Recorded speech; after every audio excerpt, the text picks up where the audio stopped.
काली शलवार, अफसाना निगार सादत हसन मंटो। दिल्ली आने से पहले वो अंबाला छावनी में थी, जहां कई गोरे उसके गाहक थे। उन गोरों से मिलने जुलने के बायस वो अंग्रेजी के 10-15 जुमले सीख गई थी।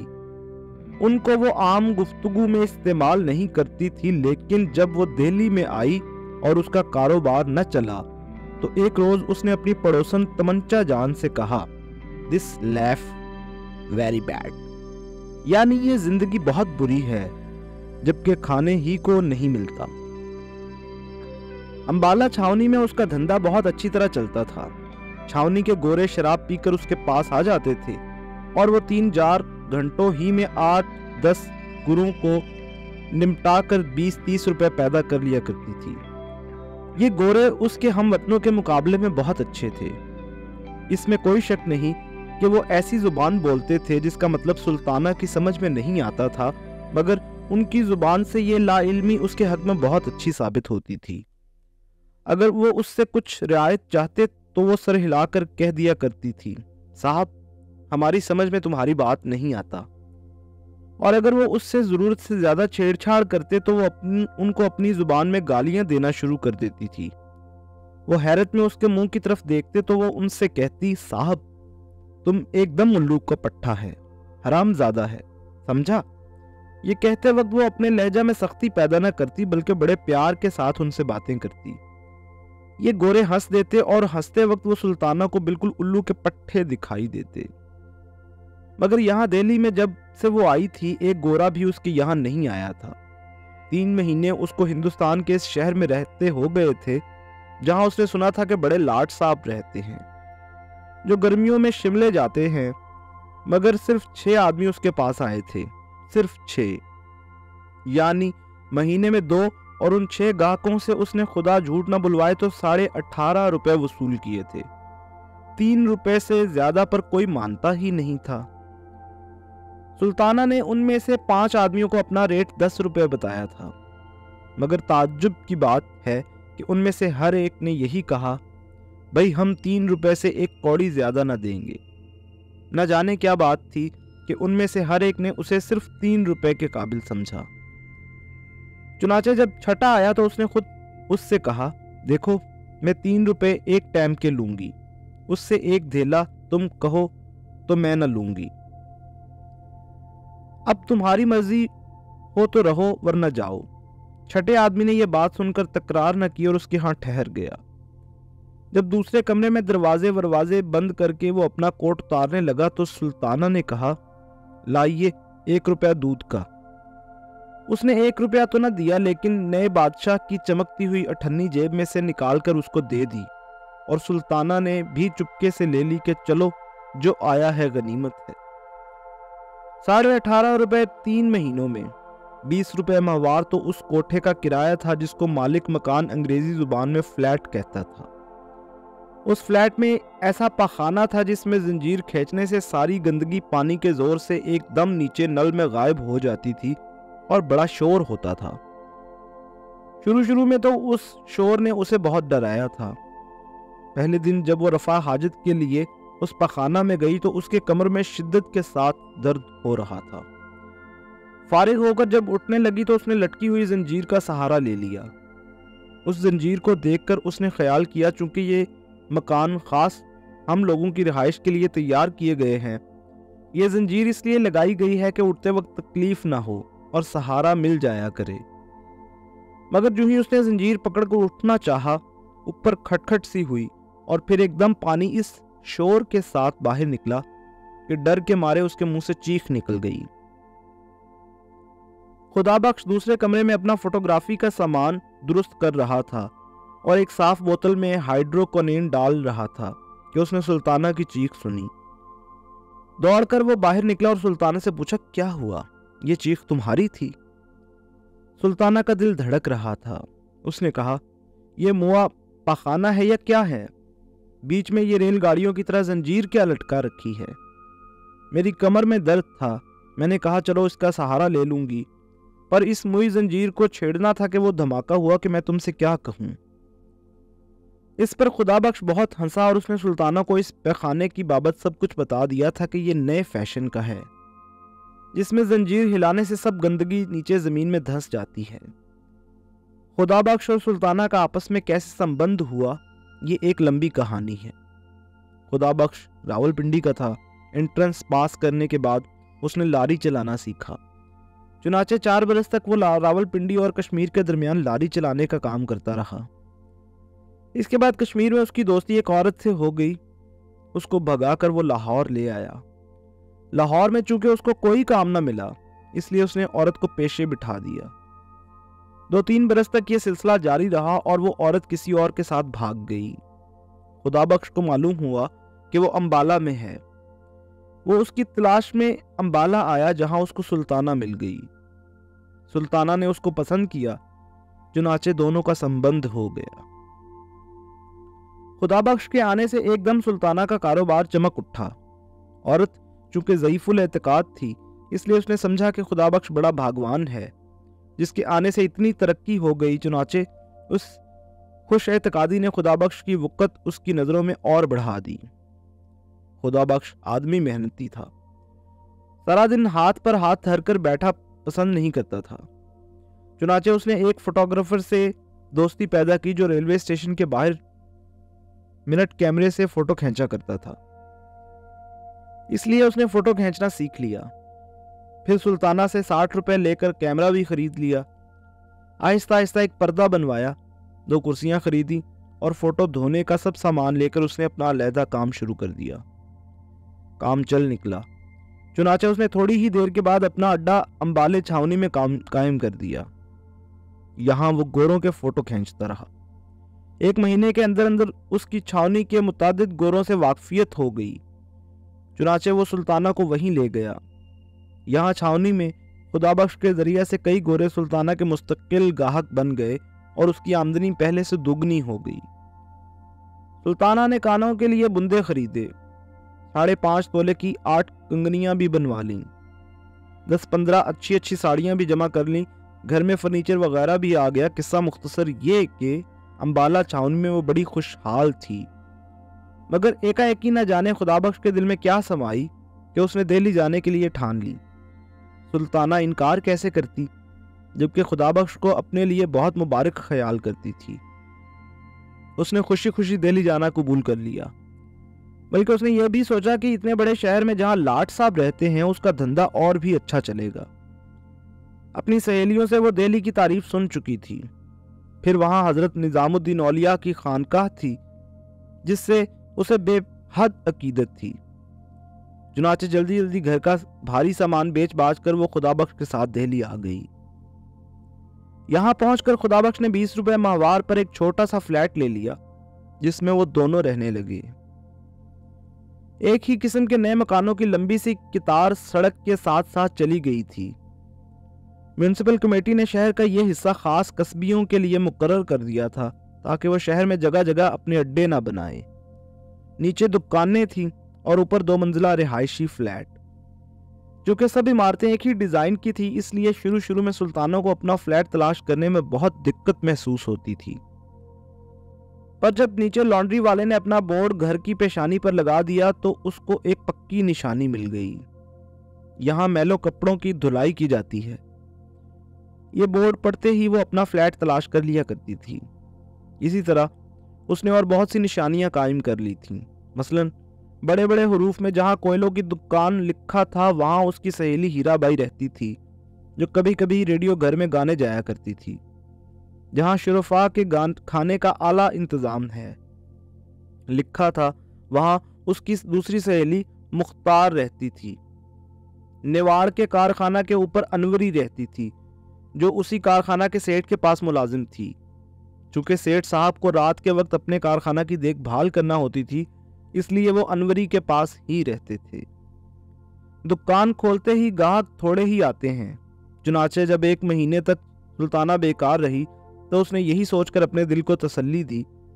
पर जब 2 महीने गुजर गए और कोई आदमी उसके कोठे पर न आया तो उसे बहुत तशवीश हुई। उसने खुदाबख्श से कहा, क्या बात है खुदाबख्श, 2 महीने आज पूरे हो गए हैं हमें यहाँ आए हुए, किसी ने इधर का रुख भी नहीं किया। मानती हूं आजकल बाजार बहुत मंदा है, पर इतना मंदा भी तो नहीं कि महीने भर में कोई शक्ल देखने ही ना आए। खुदाबख्श को भी ये बात बहुत अरसा से खटक रही थी, मगर वो खामोश था। पर जब सुल्ताना ने खुद बात छेड़ी तो उसने कहा, मैं कई दिनों से उसकी बाबत सोच रहा हूं। एक बात समझ में आती है, वो ये कि जंग की वजह से लोग बाग दूसरे धंधों में पड़कर इधर का रास्ता भूल गए हैं, या फिर ये हो सकता है कि वो उसके आगे कुछ कहने ही वाला था कि सीढ़ियों पर किसी के चढ़ने की आवाज आई। खुदाबख्श और सुल्ताना दोनों इस आवाज की तरफ मुतवज्जे हुए। थोड़ी देर के बाद दस्तक हुई। खुदाबख्श ने लपक कर दरवाजा खोला। एक आदमी अंदर दाखिल हुआ। यह पहला गाहक था जिसे 3 रुपए में सौदा तय हुआ। उसके बाद 5 और आए, यानी 3 महीने में 6, जिनसे सुल्ताना ने सिर्फ 18.5 रुपए वसूल किए। 20 रुपए माहवार तो फ्लैट के किराए में चले जाते थे। पानी का टैक्स और बिजली का बिल जुदा था। इसके अलावा घर के दूसरे खर्च थे, खाना पीना, कपड़े लत्ते, दवा दारू और आमदन कुछ भी नहीं। 18.5 रुपए 3 महीने में आए तो उसे आमदन तो नहीं कह सकते। सुल्ताना परेशान हो गई। 5.5 तोले की 8 कंगनियां जो उसने अंबाले में बनवाई थी आहिस्ता आहिस्ता बिक गईं। आखिरी कंगनी की जब बारी आई तो उसने खुदाबख्श से कहा, तुम मेरी सुनो और चलो वापस अंबाले। यहां क्या धरा है? भाई होगा, पर हमें तो ये शहर रास नहीं आया। तुम्हारा काम भी वहां खूब चलता था, चलो वहीं चलते हैं। जो नुकसान हुआ है उसको अपना सिर सदका समझो। इस कंगनी को बेच कर आओ। मैं असबाब वगैरह बांध कर तैयार करती हूँ। आज रात की गाड़ी से यहां से चल देंगे। खुदाबख्श ने कंगनी सुल्ताना के हाथ से ले ली और कहा, नहीं जाने मन, अंबाला अब नहीं जाएंगे, यहीं दिल्ली में रहकर कमाएंगे। ये तुम्हारी चूड़ियां सब की सब यहीं वापस आएंगी। अल्लाह पर भरोसा रखो, वो बड़ा कारसाज है।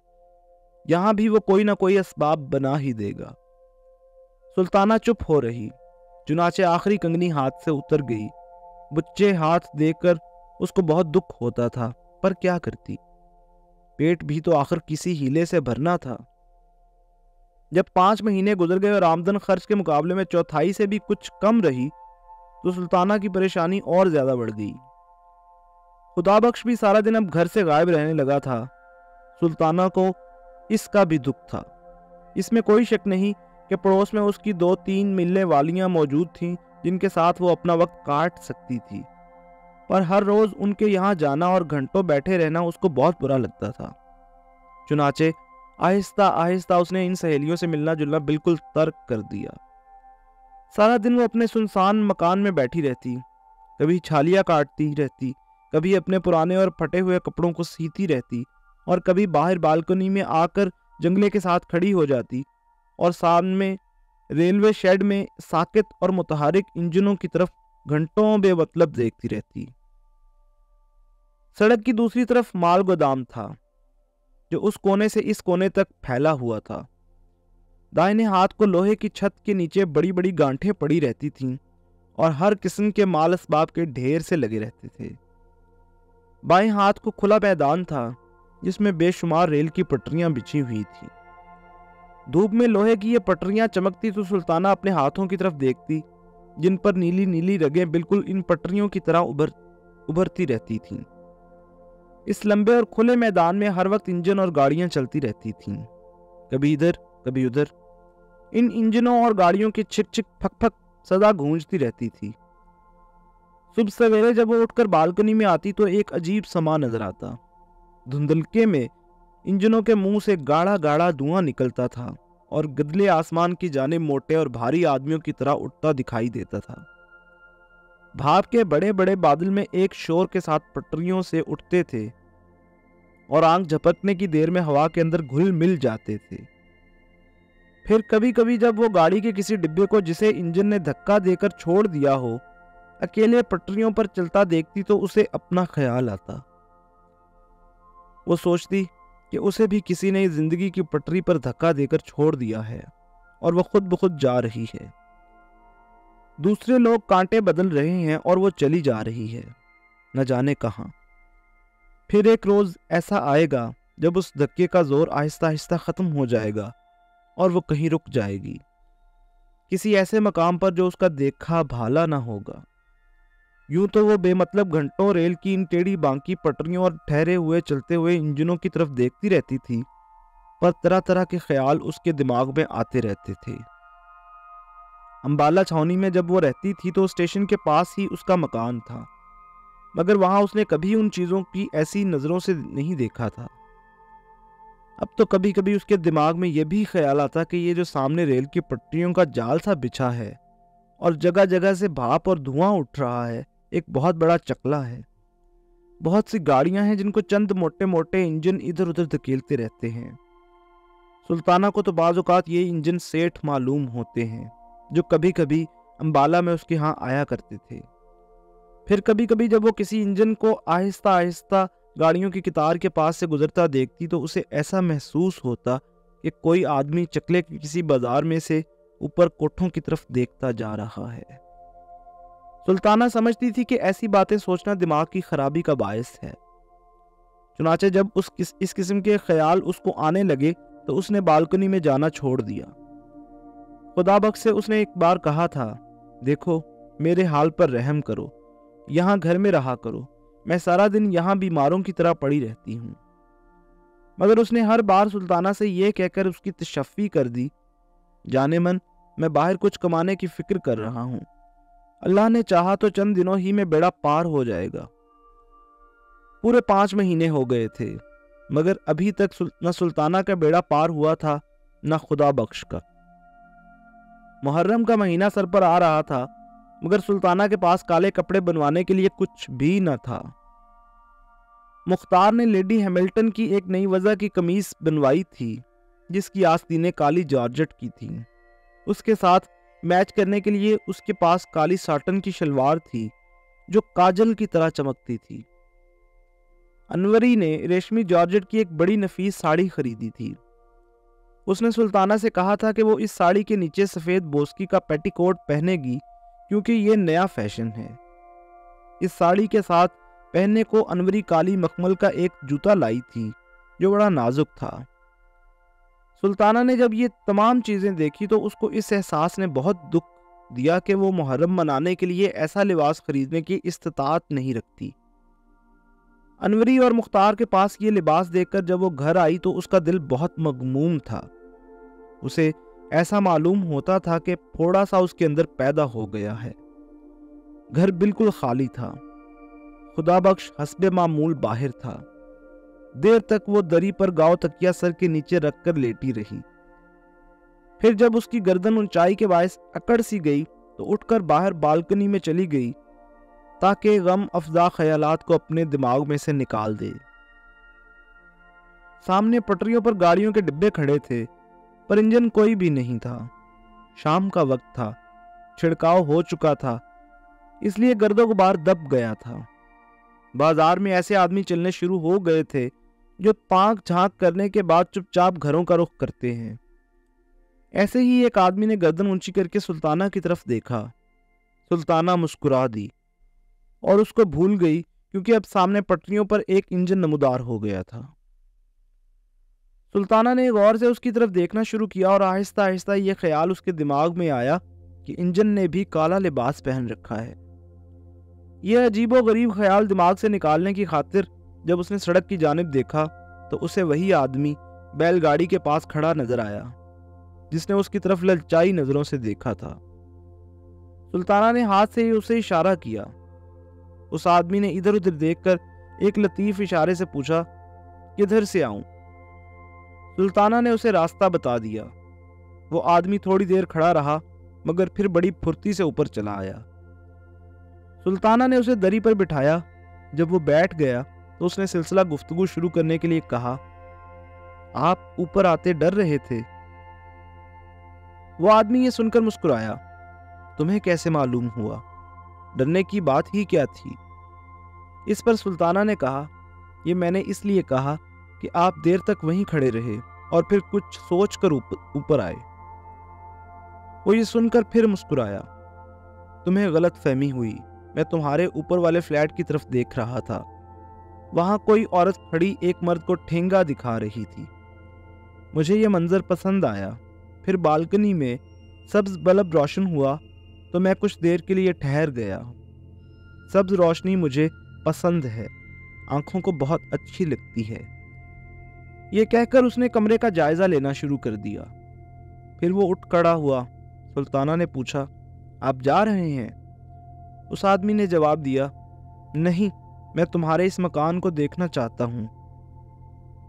चलो मुझे तमाम कमरे दिखाओ। सुल्ताना ने उसको तीनों कमरे एक एक करके दिखा दिए। उस आदमी ने बिल्कुल खामोशी से इन कमरों का मुआयना किया। जब वो दोनों फिर इसी कमरे में आ गए जहां पहले बैठे थे, तो उस आदमी ने कहा, मेरा नाम शंकर है। सुल्ताना ने पहली बार गौर से शंकर की तरफ देखा। वो मुतवस्सत कद का मामूली शक्ल सूरत का आदमी था, मगर उसकी आंखें गैर मामूली तौर पर साफ और शफाफ थीं। कभी कभी उनमें एक अजीब किस्म की चमक भी पैदा होती थी। गठीला और कसरती बदन था। कनपटियों पर उसके बाल सफेद हो रहे थे। खाकिस्तरी रंग की गर्म पतलून पहने था। सफेद कमीज थी जिसका कॉलर गर्दन पर से ऊपर को उठा हुआ था।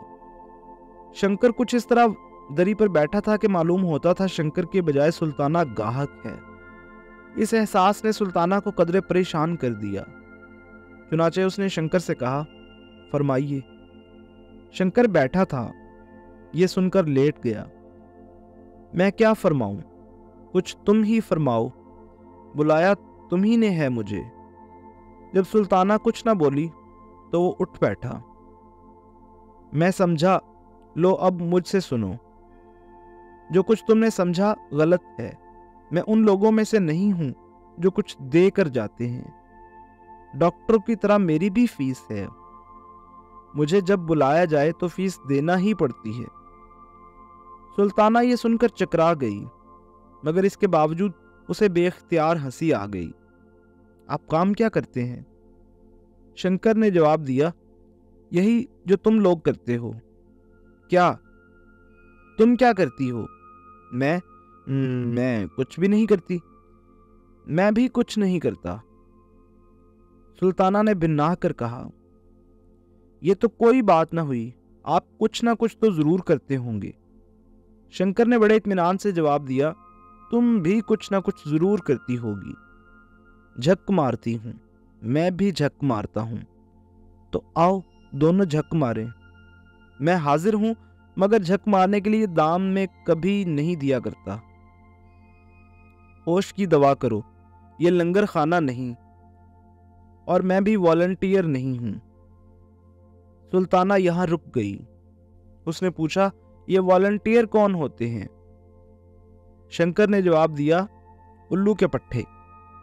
मैं भी उल्लू की पट्टी नहीं, मगर वो आदमी खुदा बख्श जो तुम्हारे साथ रहता है जरूर उल्लू का पट्टा है। क्यों? इसलिए कि वो कई दिनों से एक ऐसे खुदार सैयद फकीर के पास अपनी किस्मत खुलवाने की खातिर जा रहा है जिसकी अपनी किस्मत जंग लगे ताले की तरह बंद है। ये कहकर शंकर हंसा। उस पर सुल्ताना ने कहा, तुम हिंदू हो इसलिए हमारे इन बुजुर्गों का मजाक उड़ाते हो। शंकर मुस्कुराया।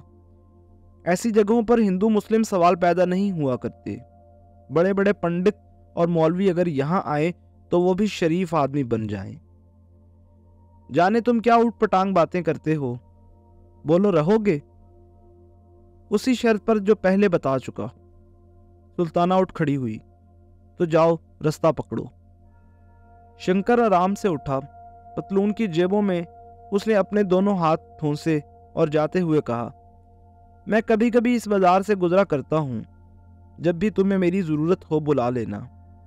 मैं बहुत काम का आदमी हूं। शंकर चला गया और सुल्ताना काले लिबास को भूलकर देर तक उसके मुतालिक सोचती रही।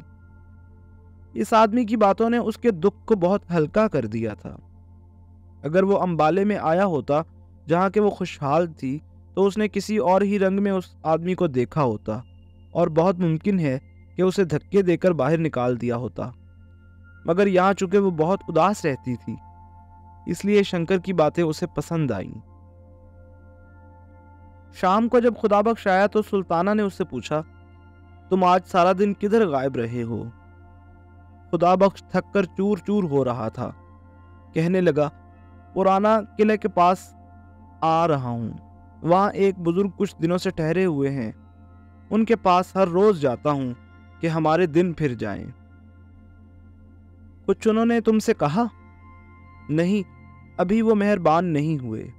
पर सुल्ताना, मैं जो उनकी खिदमत कर रहा हूँ वह इकारत कभी नहीं जाएगी। अल्लाह का फजल शामिल हाल रहा तो जरूर वारे नियारे हो जाएंगे। सुल्ताना के दिमाग में मुहर्रम मनाने का ख्याल समाया हुआ था। खुदाबख्श से रोमानी आवाज में कहने लगी, सारा सारा दिन बाहर गायब रहते हो। मैं यहाँ पिंजरे में कैद रहती हूँ, न कहीं जा सकती हूँ न आ सकती हूँ। मुहर्रम सर पर आ गया है। कुछ तुमने उसकी भी फिक्र की जो मुझे काले कपड़े चाहिए? घर में फूटी कौड़ी तक नहीं, कंगनियां थीं तो वो एक एक करके बिक गईं। अब तुम ही बताओ क्या होगा? यूं फकीरों के पीछे कब तक मारे मारे फिरा करोगे? मुझे तो ऐसा दिखाई देता है कि यहाँ दिल्ली में खुदा ने भी हमसे मुंह मोड़ लिया है। मेरी सुनो, तुम अपना काम शुरू कर दो, कुछ तो सहारा हो ही जाएगा। खुदाबख्श दरी पर लेट गया और कहने लगा, पर यह काम शुरू करने के लिए भी तो थोड़ा बहुत सरमाया चाहिए। खुदा के लिए अब ऐसी दुख भरी बातें ना करो, मुझसे अब बर्दाश्त नहीं हो सकती। मैंने सचमुच अंबाला छोड़ने में सख्त गलती की, पर जो करता है अल्लाह ही करता है और हमारी बेहतरी ही के लिए करता है। क्या पता है कुछ देर और तकलीफें बर्दाश्त करने के बाद हम। सुल्ताना ने बात काट कर कहा, तुम खुदा के लिए कुछ करो, चोरी करो या डाका मारो, पर मुझे एक शलवार का कपड़ा जरूर ला दो। मेरे पास सफेद बोस्की की कमीज पड़ी है, उसको मैं रंगवा लूंगी। सफेद निनोन का एक नया दुपट्टा भी मेरे पास मौजूद है, वही जो तुमने मुझे दिवाली पर ला कर दिया था। यह भी कमीज के साथ ही काला रंगवा लिया जाएगा। एक सिर्फ शलवार की कसर है, सो वो तुम किसी ना किसी तरह पैदा कर दो। देखो, तुम्हें मेरी जान की कसम किसी ना किसी तरह जरूर ला दो। मेरी भत्ती खाओ अगर न लाओ। खुदाबख्श उठ बैठा। अब तुम खामखा जोर दिए चली जा रही हो, मैं कहां से लाऊंगा? अफीम खाने के लिए तो मेरे पास पैसा नहीं। कुछ भी करो, मगर मुझे 4.5 गज काली साटन ला दो। दुआ करो कि आज रात ही अल्लाह 2-3 आदमी भेज दे। लेकिन तुम कुछ नहीं करोगे। तुम अगर चाहो तो जरूर इतने पैसे पैदा कर सकते हो। जंग से पहले ये साटन 12-14 आना गज मिल जाती थी, अब ₹1.25 गज के हिसाब से मिलती है। 4.5 गजों पर कितने रुपए खर्च हो जाएंगे? अब तुम कहती हो तो मैं कोई हीला करूंगा। ये कहकर खुदाबख्श उठा। लो, अब इन बातों को भूल जाओ, मैं होटल से खाना ले आऊं। होटल से खाना आया, दोनों ने मिलकर जहर मार किया और सो गए। सुबह हुई, खुदाबख्श पुराने किले से फकीर के पास चला गया और सुल्ताना अकेली रह गई। कुछ देर लेटी रही, कुछ देर सोई रही, इधर उधर कमरों में टहलती रही। दोपहर का खाना खाने के बाद उसने अपना सफ़ेद निनोन का दुपट्टा और सफ़ेद बोस्की की कमीज निकाली और नीचे लॉन्ड्री वाले को रंगने के लिए दे आई। कपड़े धोने के अलावा वहां रंगने का काम भी होता था। ये काम करने के बाद उसने वापस आकर फिल्मों की किताबें पढ़ी, जिनमें उसकी देखी हुई फिल्मों की कहानी और गीत छपे हुए थे। ये किताबें पढ़ते पढ़ते वो सो गई। जब उठी तो 4 बज चुके थे, क्योंकि धूप आंगन में से मोरी के पास पहुंच चुकी थी। नहा धोकर फारिग हुई तो गर्म चादर ओढ़कर बालकनी में आ खड़ी हुई। करीबन 1 घंटा सुल्ताना बालकनी में खड़ी रही। अब शाम हो गई थी, बत्तियां रोशन हो रही थीं। नीचे सड़क पे रौनक के आसार नजर आने लगे। सर्दी में थोड़ी सी शिद्दत हो गई थी, मगर सुल्ताना को ये नागवार मालूम न हुई। वो सड़क पर आते जाते टांगों और मोटरों की तरफ एक अरसा से देख रही थी। दफातन उसे शंकर नजर आया। मकान के नीचे पहुंचकर उसने गर्दन ऊंची की और सुल्ताना की तरफ देखकर मुस्कुरा दिया। सुल्ताना ने गैर इरादी तौर पर हाथ का इशारा किया और उसे ऊपर बुला लिया। जब शंकर ऊपर आ गया तो सुल्ताना बहुत परेशान हुई कि उससे क्या कहे। दरअसल उसने ऐसे ही बिला सोचे समझे उसे इशारा कर दिया था। शंकर बेहद मुतमईन था, जैसे उसका अपना घर है। चुनाचे बड़ी बेतकल्लुफी से पहले रोज की तरह वो गांव तकिया सर के नीचे रखकर लेट गया।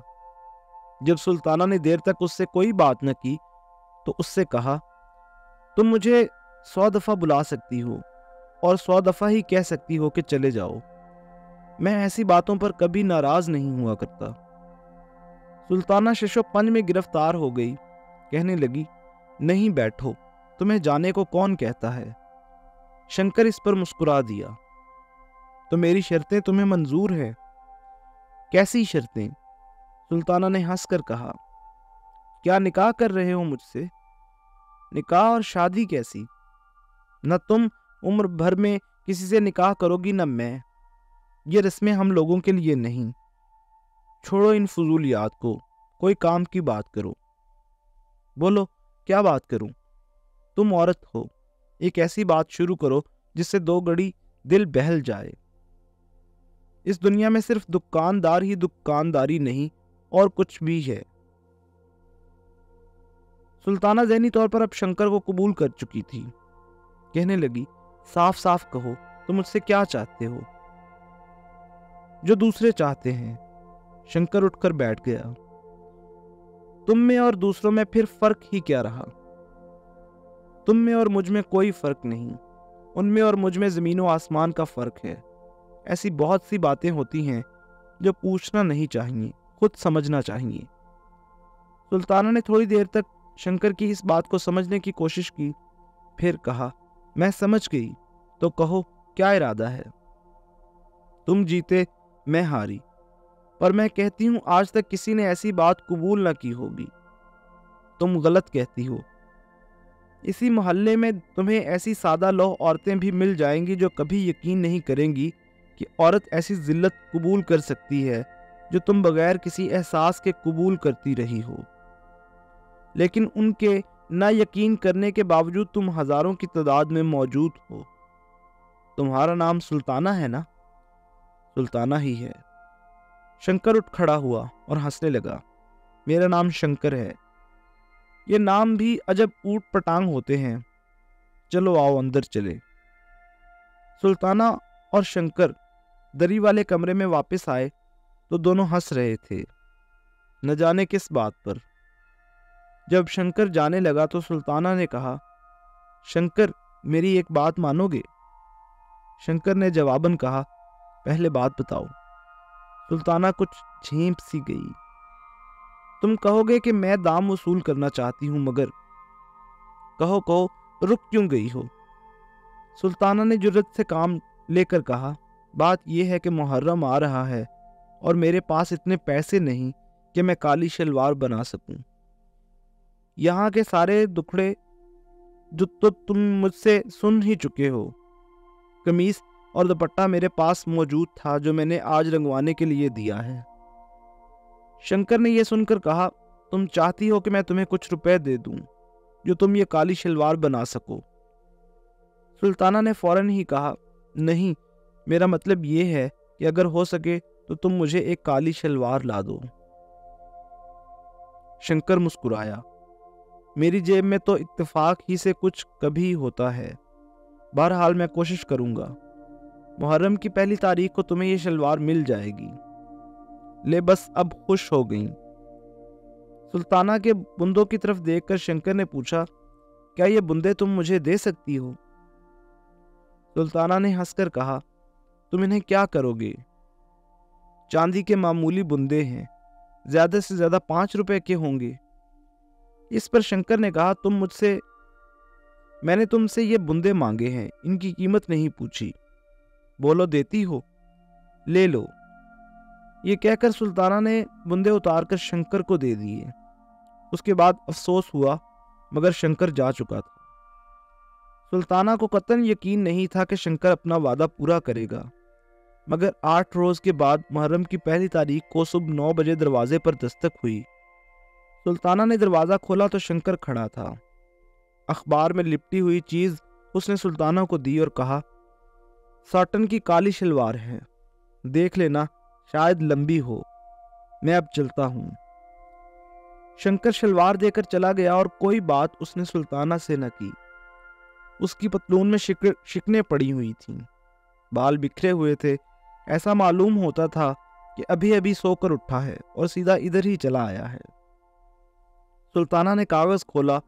सॉटन की काली शलवार थी, ऐसी ही जैसे कि वो मुख्तार के पास देखकर आई थी। सुल्ताना बहुत खुश हुई। बुंदों और इस सौदे का जो अफसोस उसे हुआ था, इस शलवार ने और शंकर की वादा इफाई ने दूर कर दिया। दोपहर को वो नीचे लॉन्ड्री वाले से अपनी रंगी हुई कमीज और दुपट्टा लेकर आई। तीनों काले कपड़े उसने जब पहन लिए तो दरवाजे पर दस्तक हुई तो मुख्तार ने अंदर दाखिल हुई। उसने सुल्ताना के तीनों कपड़ों की तरफ देखा और कहा, कमीज और दुपट्टा तो रंगा हुआ मालूम होता है, पर यह शलवार नई है, कब बनवाई? सुल्ताना ने जवाब दिया, आज ही दर्जी लाया है। ये कहते हुए उसकी नजरें मुख्तार के कानों पर पड़ीं। ये बुंदे तुमने कहां से लिए? मुख्तार ने जवाब दिया, आज ही मंगवाए हैं। इसके बाद दोनों को थोड़ी देर तक खामोश रहना पड़ा।